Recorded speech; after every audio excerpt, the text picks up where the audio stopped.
दोस्तों नमस्कार। जैसा कि मैंने आपसे वादा किया था कि लॉकडाउन में मैं आपको हर सप्ताह आके हंसाता रहूँगा।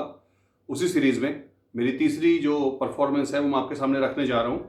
आशा है आपने मेरी पहली परफॉर्मेंस लॉकडाउन पर हास्य कविता को और दूसरी जो मैंने कान पर कविता लिखी थी उनको एंजॉय किया होगा। मैं तीसरी जो मेरी परफॉर्मेंस है वो आपके सामने पेश कर रहा हूँ। दोस्तों शुरुआत ऐसे है कि मेरे एक दोस्त का मुझे फ़ोन आया और मुझे आके बोला कि यार ये लॉकडाउन के टाइम में तुम्हें ये सब मजाक सूझ रहा है।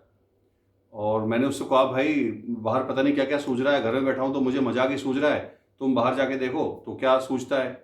तो वो बोला नहीं अखिलेश भाई ये मज़ाक की बात नहीं है और ये तो सीरियस सिचुएशन है। तो मैंने उसको जवाब दिया, वो जवाब आपको बता देता हूँ। मैंने उसको बोला देखिए ऐसा है कि हम हिंदुस्तानी हैं, हम हर मुसीबत को हँसते-हँसते झेलना जानते हैं, तो इसीलिए हम इस मुसीबत से भी हँस के बाहर निकल जाएँगे। और अगर मेरी ये परफ़ॉर्मेंसेज़, अगर मेरा ये मज़ाक किसी भी उस एक भारतीय के चेहरे पे हँसी ला पाया जो इस समय आज बहुत सारे स्ट्रेस और टेंशन में से जूझ रहा है, तो मेरा परफॉर्मेंस का जो ऑब्जेक्टिव पूरा हो जाएगा। इसी के साथ दोस्तों मैं अपनी ये परफॉर्मेंस शुरू करता हूँ। तो दोस्तों सबसे पहले जो इस लॉकडाउन का इफेक्ट है वो हम जैसे लोगों पे पड़ा है जो वर्क फ्रॉम होम कर रहे हैं, और बहुत ज़्यादा फ़र्क पड़ा है। कल मैं सो रहा था, सोते-सोते मेरी वाइफ़ ने मुझे उठाया और उठा के बोले कि आप ये क्या कर रहे हो? मैं सोच रहा, मैं तो सो रहा था। मैंने बोला क्या हुआ? बोली आप तो सोते-सोते नींद में जो है बड़बड़ा रहे हो। मैंने बोला मैं क्या बड़बड़ा रहा हूँ? मैं खुद हैरान था कि क्या हो गया? वो बोली नहीं, नहीं आप बार-बार ये कर रहे हो। Are you able to hear me? Are you able to hear me? Am I audible? Are you guys able to see my screen? So दोस्तों दिन भर वही करते करते हमारी हालत हो गई है कि हम कुछ और सोच ही नहीं रहे हैं। और अगर मैं दूसरा आपको वजह बताऊं तो क्या हो रहा है दोस्तों, जितने भी ये प्राइवेट जॉब लोग कर रहे हैं ना, इनको सच बताऊं तो इनका टाइम बहुत आराम से कट रहा है। ये जो जितना भी ये लॉकडाउन का समय है, और उसकी वजह एक तो सच है कि इनमें से बहुत से लोग वर्क फ्रॉम होम कर रहे हैं, लेकिन जो वर्क फ्रॉम होम भी नहीं कर रहे हैं ना दोस्तों, उनका बेचारों का पूरा दिन तो इसी चक्कर में निकल रहा है। वो सोच रहे होते हैं कि मेरी कितनी सैलरी मिलेगी, मुझे मिलेगी नहीं मिलेगी। तो दोस्तों इस सोचने में ही जितने भी प्राइवेट जॉब वाले लोग हैं वो बेचारों का पूरा दिन निकल जा रहा है। और लॉकडाउन का ऐसा इफेक्ट है कि सचमुच उनका टाइम तो बिल्कुल भी काटने की दिक्कत नहीं आ रही, इस सोच में उनका टाइम बीत जाता है। और दोस्तों मालूम है जानवरों पे कितना असर पड़ रहा है। हमारी गली में जो कुत्ते हैं ना, पहले वो गाड़ियों के पीछे भागते थे, बड़ी बड़ी गाड़ी आदमी के पीछे भागते थे। भाई साहब इतने खराब दिन कुत्तों के आगे कि मालूम उन्हें साइकिल के पीछे भागना पड़ रहा है। कल मैंने देखा कि साइकिल जा रही है, उस पीछे कुत्ते भाग रहे हैं और वो बेचारे मुड़ के दूसरे को देख रहे हैं। इतने खराब दिन उनके आ गए। और सिर्फ उन्हीं के दिन खराब नहीं हुए हैं, कुछ के अच्छे भी हुए हैं। कल मेरे बाजू वाली बिल्डिंग में उनका जो अंकल का कुत्ता है वो बाहर निकल रहा था और मुड़ के उन्हें देख रहा था, और मुझे उसके देखने से लगा वो एक्चुअली उनसे ये कह रहा था कि अंकल आओ आपको बाहर घुमा के ले आऊँ कहीं, या वो उनको कह रहा होगा कि मैं बाहर जा रहा हूँ आपके लिए बिस्किट लेता हूँ। तो दोस्तों बहुत बुरी हालत ये सब लॉकडाउन ने इंसानों की और जानवरों करके रखी हुई है। इन सब के बाद दोस्तों जो सबसे बड़ा इफेक्ट आपके अपने शरीर पे आ रहा है वो आ रहा है आपके पेट के ऊपर। पेट है कि अंदर रहने को तैयार नहीं है, निकल के बाहर आ रहा है। और हालत ये हो गई है लोगों की कि पेट बाहर आ रहा है, अकाउंट नीचे जा रहा है और कपड़े छोटे होते जा रहे हैं। तो मुझे तो ये लग रहा है कि अगर ये लॉकडाउन और बढ़ गया ना 1 महीना, तो लोग ना सब लुंगी पहने नजर आएंगे, क्योंकि कपड़े तो किसी के आने वाले हैं नहीं। दोस्तों लोगों ने क्योंकि कहीं जा नहीं सकते तो अपने को एंगेज करने का बहुत अच्छा तरीका लॉकडाउन में निकाल लिया। उसका इफेक्ट क्या आ रहा है कि लोगों ने अपने घर में ही अलग अलग जगहों के नाम रख लिए हैं।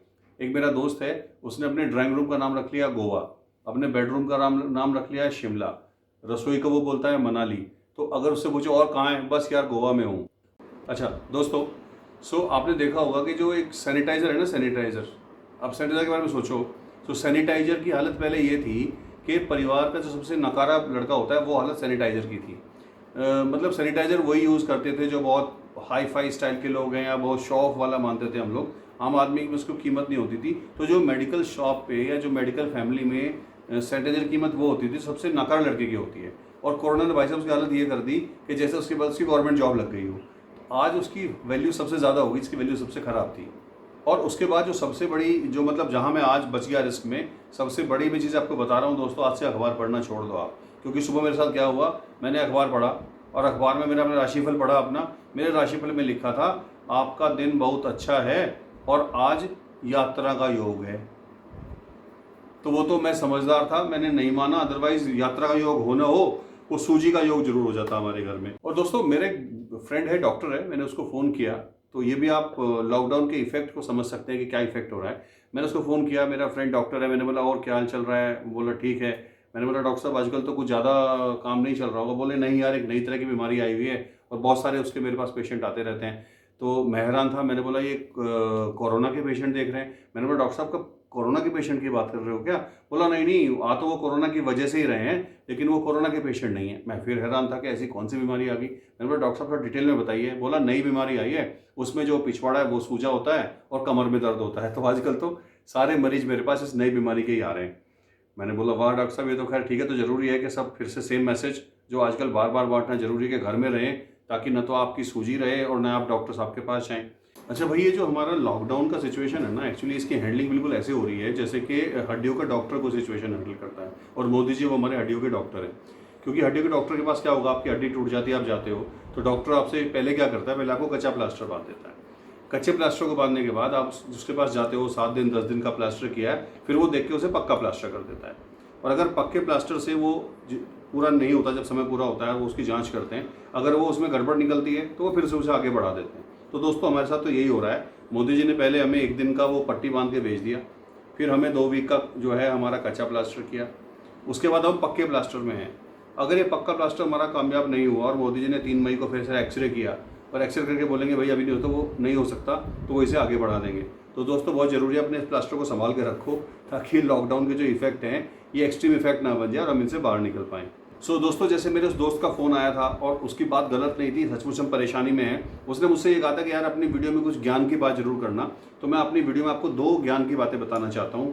पहली ज्ञान की बात तो ये है कि चाइना मेड चीज़ों से सावधान रहे, क्योंकि मुझे उन लोगों के बारे में सोच के बहुत दुख हो रहा है। ये वो मेरे अपने भाई बहन हैं जो चाइना मेड बीमारी की वजह से जान खो रहे हैं। तो दोस्तों कोशिश करें कि हम चाइना की चीज़ों को कम से कम यूज़ करें। और दूसरा ज्ञान जो मैं आपको देना चाहता हूँ दोस्तों, आजकल हम समय बिताने के लिए बहुत सारे लोग ऑनलाइन लूडो खेल रहे हैं। सो लूडो के खेल से भी एक ज्ञान लेने की ज़रूरत है कि जो भी गोटी घर में रहेगी उसे कोई काट नहीं सकता, वो सुरक्षित रहेगी। सो दोस्तों, उम्मीद है आपको मेरी परफॉर्मेंस पसंद आई होगी। अगर आपको पसंद आई है तो मैं फिर से आपसे रिक्वेस्ट करूंगा कि आप मेरे चैनल को सब्सक्राइब करें, इसे लोगों से शेयर करें, और बहुत इंपॉर्टेंट, मेरे इस परफॉर्मेंस की वीडियो पे, इसके लिंक पे ये ज़रूर कमेंट करें कि आप किन और टॉपिक्स पे चाहते हैं कि मैं वीडियो बनाऊं और आपके सामने पेश करूं। आपका बहुत बहुत धन्यवाद। Thank you so much.